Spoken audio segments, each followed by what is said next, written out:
யாருமே எங்க பேச்சை யாருமே கேட்கல. ரொம்ப ஸ்கூல் மோசமா இருக்கு.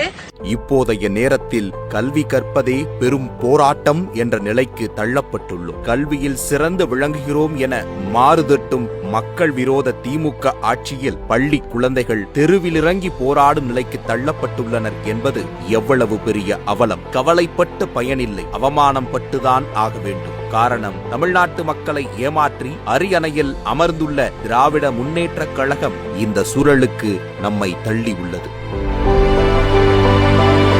90s கிட்ஸ் கேள்வியே படாத எத்தனை வார்த்தைகளை இந்த தலைமுறை பயன்படுத்தி வருகிறது. டிப்ரெஷன், ஆன்சைட்டி என எத்தனை வார்த்தைகளை கேட்கும் போது படிக்கும் வயதிலேயே இத்தனை பிரச்சனைகளா என நாம் வியக்கிறோம். அதே நேரத்தில் இந்த பிரச்சனைகளுக்கு பின்னால் என்னெல்லாம் பள்ளியில் நடக்கிறது என்பதையும் நாம் ஆராய வேண்டும் தானே.